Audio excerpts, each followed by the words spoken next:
പ്രിയപ്പെട്ട വിദ്യാർത്ഥികളെ, പ്ലാറ്റോ അദ്ദേഹത്തിൻ്റെ ചിന്തകളുമാണ് നമ്മൾ ഡിസ്കസ് ചെയ്തുകൊണ്ടിരുന്നത്. ഇനി നമുക്ക് പഠിക്കാനുള്ളത് പ്ലാറ്റോ ഓൺ എഡ്യൂക്കേഷൻ, വിദ്യാഭ്യാസത്തെക്കുറിച്ചുള്ള പ്ലാറ്റോയുടെ കാഴ്ചപ്പാടുകൾ എന്താണ് എന്നതിനെക്കുറിച്ചാണ്. അപ്പോൾ ഗ്രീക്ക് സിറ്റി സ്റ്റേറ്റുകളിൽ അല്ലെങ്കിൽ അന്നത്തെ ഗ്രീക്ക് പൊളിറ്റിക്കൽ ചിന്തയിൽ എഡ്യൂക്കേഷൻ എന്നുള്ള കോൺസെപ്റ്റിന് കൂടുതൽ പ്രാധാന്യം നൽകിയ ഒരു വ്യക്തിയായിരുന്നു, അല്ലെങ്കിൽ ഒരു ചിന്തകനായിരുന്നു പ്ലാറ്റോ. അപ്പോൾ പ്ലാറ്റോയുടെ വിദ്യാഭ്യാസത്തെക്കുറിച്ചുള്ള കാഴ്ചപ്പാടുകളാണ് ഇനി പറയുന്നത്. അപ്പോൾ അതിൽ അദ്ദേഹം ആദ്യം പറയുന്നത് department of education is the most important department of the state. ഒരു രാഷ്ട്രത്തിൻ്റെ ഏറ്റവും ബേസിക് ആയിട്ടുള്ള അല്ലെങ്കിൽ ഏറ്റവും പ്രാധാന്യത്തോടു കൂടി കാണേണ്ട ഒരു ഡിപ്പാർട്ട്മെൻറ്റാണ് എഡ്യൂക്കേഷൻ ഡിപ്പാർട്ട്മെൻറ്റ് എന്നുള്ളതാണ് അദ്ദേഹം പറയുന്നത്. പിന്നെ അദ്ദേഹം പറയുന്നത് education should be under the direct and strict control of the state. അതായത് കൃത്യമായിട്ടും എപ്പോഴും സ്റ്റേറ്റിൻ്റെ കീഴിൽ, രാഷ്ട്രത്തിൻ്റെ കീഴിലായിരിക്കണം വിദ്യാഭ്യാസത്തിന് മേൽ എല്ലാ രീതിയിലുള്ള നിയന്ത്രണവും സ്റ്റേറ്റിനുണ്ടായിരിക്കണം എന്നുള്ളതാണ്. പിന്നെ പറയുന്നത് the objectives of education is the achieve goodness. സമൂഹത്തിൽ നന്മ ഉണ്ടാവുക, അതായത് ഗുഡ്നെസ് ഉണ്ടാവുക എന്നുള്ളതാണ് വിദ്യാഭ്യാസത്തിൻ്റെ ലക്ഷ്യമായിട്ട് പ്ലാറ്റോ പറയുന്നത്. അങ്ങനെ ഗുഡ്നെസ് ഉണ്ടാകുമ്പം it is to promote justice, സമൂഹത്തിൽ നീതി ഉണ്ടാവാനും അത് കാരണമാകും. പിന്നെ ഓരോ ഇൻഡിവിജ്വൽസിനും ഡെവലപ്മെൻറ്റ് ഉണ്ടാവാൻ അതിനും വിദ്യാഭ്യാസം ആവശ്യമാണ് എന്നാണ് അദ്ദേഹം പറയുന്നത്. ഒരു വ്യക്തിക്ക് സ്വയം അദ്ദേഹത്തിൻ്റെ ഡ്യൂട്ടി മനസ്സിലാക്കാൻ, അദ്ദേഹത്തിൻ്റെ ഡ്യൂട്ടി കൃത്യമായിട്ട് നിർവഹിക്കാനൊക്കെ വിദ്യാഭ്യാസം സഹായിക്കുന്നു എന്നുള്ളതും അദ്ദേഹം പറയുന്നുണ്ട്. ഇനി education is important for good life. ഒരാൾക്ക് നല്ല രീതിയിലുള്ള ജീവിതം ഉണ്ടാവണമെങ്കിലും അതിനും വിദ്യാഭ്യാസം അത്യാവശ്യമാണെന്ന് പറയുന്നു. Both men and woman should have education. സ്ത്രീക്കും പുരുഷനും വിദ്യാഭ്യാസം ഉണ്ടായിരിക്കണമെന്നും പ്ലാറ്റോ പറയുന്നുണ്ട്. They should have the same kind of education also. ഇങ്ങനെ സ്ത്രീക്കും പുരുഷനും കിട്ടുന്ന വിദ്യാഭ്യാസം സെയിം കൈൻഡ്, അതായത് ഒരേ തരത്തിലുള്ള വിദ്യാഭ്യാസം തന്നെ ആയിരിക്കണമെന്നും പ്ലാറ്റോ പറയുന്നുണ്ട്. പ്ലാറ്റോയുടെ ഈ എഡ്യൂക്കേഷൻ സിസ്റ്റം എന്ന് പറയുന്നത്, പ്ലാറ്റോയുടെ എഡ്യൂക്കേഷൻ സിസ്റ്റം സിസ്റ്റമാറ്റിക് എഡ്യൂക്കേഷനാണ്. Systematic education and progressive education. അതായത് പ്ലാറ്റോയുടെ വിദ്യാഭ്യാസ സമ്പ്രദായത്തിന് കൃത്യമായ ചിട്ടയുണ്ട്. അത് ഓരോ കാലഘട്ടത്തിലും ഏത് തരത്തിലുള്ള വിദ്യാഭ്യാസമാണ് നേടേണ്ടത് എന്നതിനെക്കുറിച്ച് വിശദമായിട്ട് പറയുന്നുണ്ട്. അപ്പോൾ രണ്ട് ബേസിക് എഡ്യൂക്കേഷൻ എന്നും ഹയർ എഡ്യൂക്കേഷൻ എന്നും രണ്ടായിട്ട് പ്ലാറ്റോ എഡ്യൂക്കേഷൻ സിസ്റ്റത്തെ തരംതിരിക്കുന്നുണ്ട്. ബേസിക് എഡ്യൂക്കേഷനും ഹയർ എഡ്യൂക്കേഷനും. ഇനി ബേസിക് എഡ്യൂക്കേഷൻ ഹാസ് 3 സ്റ്റേജസ്. 3 ഘട്ടങ്ങളായിട്ടാണ് ബേസിക് എഡ്യൂക്കേഷൻ നിലനിൽക്കുന്നത്. അപ്പോൾ ടോട്ടൽ എഡ്യൂക്കേഷൻ സിസ്റ്റത്തെ അദ്ദേഹം രണ്ടായിട്ട് തരംതിരിക്കുന്നുണ്ട്. ഒന്നാമത്തേത് ബേസിക് എഡ്യൂക്കേഷൻ എന്നും രണ്ടാമത്തേതിനെ ഹയർ എഡ്യൂക്കേഷൻ എന്ന് പറയും. ഈ ഹയർ എഡ്യൂക്കേഷനും ബേസിക് എഡ്യൂക്കേഷനെയും അദ്ദേഹം വീണ്ടും പലതരത്തിൽ തരംതിരിക്കുന്നുണ്ട്. അതിൽ ബേസിക് എഡ്യൂക്കേഷനെ 3ആയിട്ടാണ് തരംതിരിക്കുന്നത്. First sub stage, second sub stage and third sub stage എന്ന് 3 രീതിയിൽ പറയാറുണ്ട്. അതായത് ഈ ബേസിക് എഡ്യൂക്കേഷൻ തന്നെ 3 ഘട്ടങ്ങളിലായിട്ടാണ് നിലനിൽക്കുന്നത്. ഇനി ഒന്നാം ഘട്ടം, അതായത് ഈ 3 ഘട്ടങ്ങളിൽ ഒന്നാമത്തെ ഘട്ടം ജനനം മുതൽ 6 വയസ്സ് വരെയാണ്. 6 വയസ്സ് വരെ ജനനം മുതൽ പെൺകുട്ടികളുടെയും ആൺകുട്ടികളെയും അവർക്ക് മനസ്സിലാക്കാൻ കഴിയുന്ന ഭാഷയിൽ പഠിപ്പിക്കുക, ജീവിതത്തിലെ അടിസ്ഥാന കാര്യങ്ങൾ അവരെ പഠിപ്പിക്കുക, കഥകളുടെയും ചിത്രങ്ങളുടെയും സഹായത്തോടെ അവരെ പഠിപ്പിക്കുക. ഇതൊക്കെയാണ് ഈ ഒരു ഫസ്റ്റ് സ്റ്റേജിൻ്റെ രീതിയായിട്ട് അദ്ദേഹം പറയുന്നത്. ഇനി രണ്ടാമത്തെ സ്റ്റേജ്, രണ്ടാം ഘട്ടം 6 വയസ്സ് മുതൽ 18 വയസ്സ് വരെയാണ്. ഈ കാലഘട്ടത്തിൽ കുട്ടികളെ പ്രധാനമായിട്ട് പഠിപ്പിക്കേണ്ടത് സംഗീതം, പിന്നെ ജിംനാസ്റ്റിക് എന്ന് വെച്ചാൽ നമ്മൾ ഈ ആയോധന, ശാരീരിക മേൽവഴക്കവുമായി ബന്ധപ്പെട്ടുള്ള സ്പോർട്സുമായി ബന്ധപ്പെട്ടിട്ടുള്ള കുറേ വിദ്യാഭ്യാസ രീതി ജിംനാസ്റ്റിക്സ്. പിന്നെ പഠിപ്പിക്കേണ്ടത് സംഗീതം പഠിപ്പിക്കുക. ആത്മാവിന് വേണ്ടിയിട്ടുള്ളതാണ് സംഗീതം എന്നാണ് പറയുന്നത്. പിന്നെ ശാരീരിക വളർച്ചയ്ക്ക് വേണ്ടിയിട്ടുള്ളതാണ് ജിംനാസ്റ്റിക്. അങ്ങനെ ജിംനാസ്റ്റിക്കും സംഗീതവും പഠിക്കണം എന്നുള്ളതാണ് രണ്ടാം ഘട്ടത്തിൽ അദ്ദേഹം പറയുന്നത്. മൂന്നാമത്തെ ഘട്ടത്തിൽ 18 വയസ്സ് മുതൽ 20 വയസ്സ് വരെ, ഈ ഘട്ടത്തിൽ പുരുഷന്മാർക്കും സ്ത്രീകൾക്കും നിർബന്ധിത സൈനിക പരിശീലനം നൽകുന്നു. ദേശീയ പ്രതിരോധത്തിന് അല്ലെങ്കിൽ രാഷ്ട്രത്തിൻ്റെ സംരക്ഷണത്തിനൊക്കെ സൈനികർ വേണം. അപ്പം 18 വയസ്സ് മുതൽ 20 വയസ്സ് വരെയുള്ള കാലഘട്ടം അവരിപ്പോൾ പ്രാധാന്യം നൽകുന്നത് സൈനിക പരിശീലനം എന്നുള്ള രീതിക്കാണ്. വിദ്യാഭ്യാസത്തിൽ സൈനിക പരിശീലനത്തിന് പ്രാധാന്യം നൽകുക. ഇങ്ങനെയാണ് ബേസിക് എഡ്യൂക്കേഷനിലെ 3 ഘട്ടങ്ങളെക്കുറിച്ച് പറയുന്നത്. ഇനി അങ്ങനെ ബേസിക് എഡ്യൂക്കേഷനൊക്കെ കൃത്യമായിട്ട് നിർവഹിച്ച ഒരാൾക്ക് ഹയർ എഡ്യൂക്കേഷൻ, ഉന്നത വിദ്യാഭ്യാസത്തിന് പോകാമെന്ന് പ്ലാറ്റോ പറയുന്നുണ്ട്. ഉന്നത വിദ്യാഭ്യാസം 20-ാമത്തെ വയസ്സിൽ ആരംഭിച്ച് 35 വയസ്സ് വരെ നീണ്ടു നിൽക്കുന്ന കാലഘട്ടമാണ് അല്ലെങ്കിൽ ഘട്ടമാണ്. അപ്പോൾ ഉന്നത വിദ്യാഭ്യാസത്തിന് 2 ഘട്ടങ്ങളുണ്ട്. 20 വയസ്സ് മുതൽ 30 വയസ്സ് വരെയും 30 മുതൽ 35 വയസ്സ് വരെയും. അങ്ങനെ ഈ ഘട്ടത്തിൽ 20 വയസ്സ് മുതൽ 35 വയസ്സ് വരെയുള്ള നീണ്ടു നിൽക്കുന്ന ഘട്ടത്തിൽ ഒന്നാമത്തെ ഘട്ടം 20 മുതൽ 30 വരെയാണ്. അതിൽ പ്രധാനമായിട്ടും പഠിക്കേണ്ടത് ഈ ഘട്ടത്തിൽ ലോജിക്ക് അതായത് തത്വശാസ്ത്രവുമായി ബന്ധപ്പെട്ടിട്ടുള്ള കുറേ ആശയങ്ങൾ, പിന്നെ ഗണിതശാസ്ത്രം മാത്തമാറ്റിക്സ് പഠിക്കണം, ജ്യോതിശാസ്ത്രം പഠിക്കണം, ജിയോമെട്രി, ആസ്ട്രോണമി ഇങ്ങനെയുള്ള വിഷയങ്ങളൊക്കെയാണ് ആ സമയത്ത് പഠിക്കേണ്ടത്. ഇനി അതോടൊപ്പം ശാസ്ത്രത്തിലും തത്വചിന്തയിലും അഭിരുചിയുള്ള വിദ്യാർത്ഥികളെ മാത്രമേ പിന്നീട് ഉന്നത പഠനത്തിന് പ്രവേശിപ്പിക്കാൻ പാടുള്ളൂ എന്നും അദ്ദേഹം പറയുന്നുണ്ട്. വിദ്യാഭ്യാസ ആളുകളെ വിവേകമുള്ളവരും ബുദ്ധിശാലികളുമാക്കുന്നു. 30 വയസ്സിൽ ഒരു പരീക്ഷ നടത്തുന്നു. ആദ്യത്തെ പരീക്ഷ വരുന്നത് 30ാമത്തെ വയസ്സിലാണ്. പരീക്ഷയിൽ വിജയിക്കുന്നവരെ 35 വയസ്സ് വരെ പഠിപ്പിക്കണം. അവരെ വൈരുദ്ധ്യാത്മക കല പഠിപ്പിക്കുന്നു. അപ്പോൾ വൈരുദ്ധ്യാത്മക കലകൾ, വ്യത്യസ്തമായിട്ടുള്ള ആശയങ്ങൾ, ഡയലക്റ്റിക്സ്, ആർട്ട് ഓഫ് ഡയലക്റ്റിക്സ് ഒക്കെ പഠിപ്പിക്കുന്ന ഒരു കാലഘട്ടമാണ് ഈ കാലഘട്ടം. ഇനി അതിൽ ഏറ്റവും വളരെ മികച്ച വിദ്യാർത്ഥികളെ 50 വയസ്സ് വരെ പഠിപ്പിക്കുന്നു. അതിലേറ്റവും ബെസ്റ്റായിട്ടുള്ള ആൾക്കാരെ 50 വയസ്സ് വരെ പഠിപ്പിക്കുന്നു. അങ്ങനെ 50 വയസ്സ് വരെ പഠിപ്പിക്കുന്ന ഒരാൾ തത്വചിന്തകനായിരിക്കും. അതായത് അദ്ദേഹം അവസാനം പഠിക്കേണ്ടത് ഫിലോസഫിക്കൽ ആർഗ്യുമെൻറ്റും അത്തരത്തിലുള്ള ഫിലോസഫി പഠിക്കുന്നതിലൂടെ അയാൾ തത്വചിന്തകനായിട്ട് മാറും. അങ്ങനെ തത്വചിന്തകനായിട്ട് മാറിയിട്ടുള്ള ഒരാളാണ് രാജാവാകേണ്ടത് എന്നുള്ളതൊക്കെയാണ് പ്ലാറ്റോ പറയുന്നത്. അങ്ങനെ തത്വചിന്തകനായ രാജാക്കന്മാർ അവർ രാഷ്ട്രത്തെ ഭരണം നടത്തും.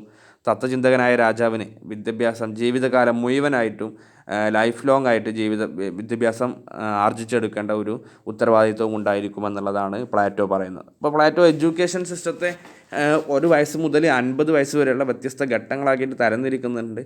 അതിൽ 20 വയസ്സ് വരെ ബേസിക് എഡ്യൂക്കേഷനാണ്. ദെൻ 20 വയസ്സ് മുതൽ 35 വയസ്സ് വരെ ഹയർ എഡ്യൂക്കേഷനുമാണ്. അപ്പോൾ ആ ഒരു വ്യത്യാസം ഒന്ന് ഓർത്ത് വെക്കണം. വളരെ പ്രധാനപ്പെട്ടതാണ്. സ്ഥിരമായിട്ട് എക്സാമിനൊക്കെ ചോദ്യങ്ങൾ വരാറുള്ളതാണ്. അപ്പോൾ ഈ പ്ലാറ്റോയുടെ വിദ്യാഭ്യാസ രീതിക്ക് പ്രധാനപ്പെട്ട വിമർശനങ്ങൾ എന്തൊക്കെയാണ്, ക്രിറ്റിസിസം എന്തൊക്കെയാണെന്നുള്ളത് നോക്കാം. ഒന്ന്, പ്ലാറ്റോ എഡ്യൂക്കേഷൻ എന്നുള്ള ആശയം മുൻനിർത്തി പറയുമ്പോൾ അതിൽ വിദ്യാഭ്യാസ മേഖലയിൽ പ്രൊഡ്യൂസിങ് ക്ലാസ്സിന്, അതായത് പ്രൊഡ്യൂസിങ് ക്ലാസ് എന്ന് വെച്ചാൽ തൊഴിലാളികൾ അല്ലെങ്കിൽ അവരുമായി സമൂഹത്തിലെ താഴെ തട്ടിലുള്ള ആളുകൾക്ക് വിദ്യാഭ്യാസം എന്നുള്ളത് വളരെ കുറഞ്ഞ ബേസിക് എഡ്യൂക്കേഷനിലെ 1ാമത്തെയും 2ാമത്തെയും ഘട്ടത്തിൽ അവസാനിക്കുന്ന രീതിയിലാണ് അദ്ദേഹം വിഭാവനം ചെയ്തിട്ടുള്ളത്. അപ്പോൾ ഉന്നത വിദ്യാഭ്യാസം സൈനികർക്കും ഭരണാധികാരി വർഗത്തിനും മാത്രമാണ് അദ്ദേഹം സൂചിപ്പിക്കുന്നത്. അപ്പോൾ അധ്വാനിക്കുന്ന വിഭാഗത്തിന് വിദ്യാഭ്യാസം ആവശ്യമില്ലെന്നാണ് അദ്ദേഹത്തിൻ്റെ അനുമാനം വരുന്നത്.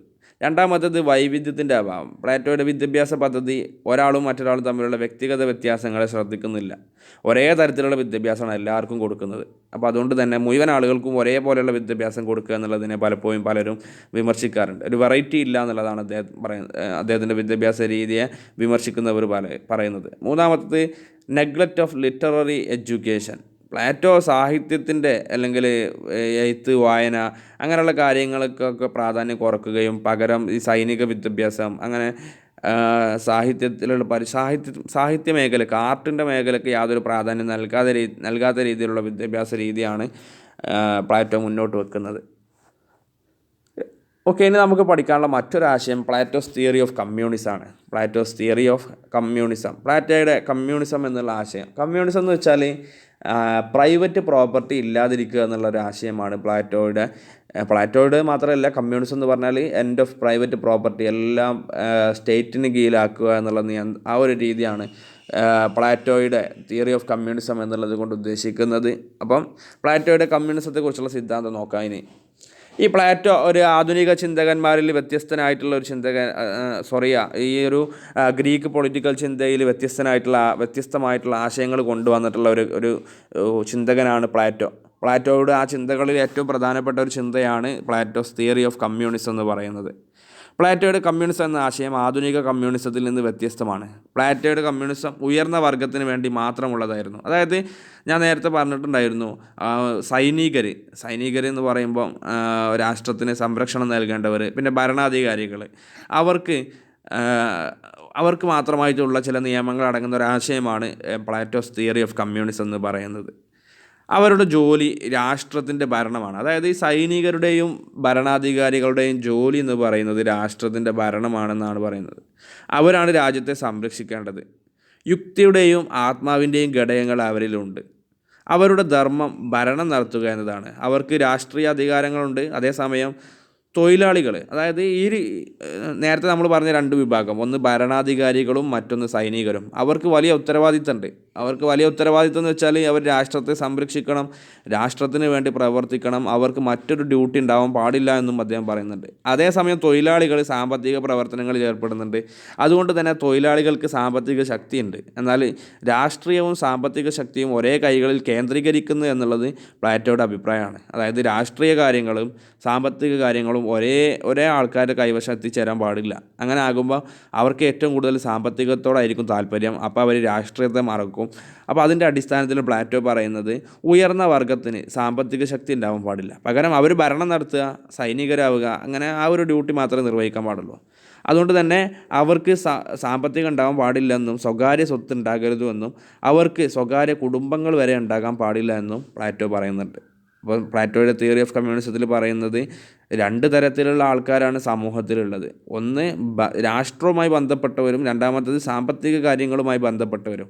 അപ്പോൾ രാഷ്ട്രവുമായി ബന്ധപ്പെട്ട രണ്ടാളുകൾ, ഒന്ന് ഭരണാധികാരികളും രണ്ടാമത്തേത് സൈനികരുമാണ്. അവർക്ക് ഒരിക്കലും തന്നെ സാമ്പത്തികമായിട്ടുള്ള ഒരു ആശയം ഉണ്ടാകാൻ പാടില്ല, അല്ലെങ്കിൽ സാമ്പത്തിക സ്രോതസ്സുകൾ ഉണ്ടാകാൻ പാടില്ല. അവർക്ക് സ്വകാര്യമായിട്ട് കുടുംബങ്ങൾ ഉണ്ടാവാൻ പാടില്ല, സ്വകാര്യ സ്വത്ത് ഉണ്ടാവാൻ പാടില്ല എന്നും അദ്ദേഹം പറയുന്നുണ്ട്. അവർ ഇങ്ങനെ ഈ ഒരു സൈനികരും അല്ലെങ്കിൽ രാജാക്കന്മാരൊക്കെ സ്വന്തമായി ഭൂമിയും വീടുകളും ഉണ്ടാവരുത് അവർക്ക്. അവർ വലിയ ഹാളുകളിലോ ബാരക്കുകളിലോ താമസിക്കണം. അവർ ഒരു സമൂഹമായിട്ട് ജീവിക്കണം. അതുമായി അവർ ഭക്ഷണം കഴിക്കേണ്ടത് പൊതുവായിട്ടുള്ള മെസ്സുകളിൽ നിന്നാണ്. അവർ പൂർണ്ണമായും രാഷ്ട്രത്തിൻ്റെ ഭരണത്തിൽ ഏർപ്പെട്ടിരിക്കണം. അപ്പോൾ അവർക്ക് നിശ്ചിത ശമ്പളം ലഭിക്കും. 1 വർഷം വരെ അവരെ നിലനിർത്താൻ ഈ ശമ്പളം മതിയാകും.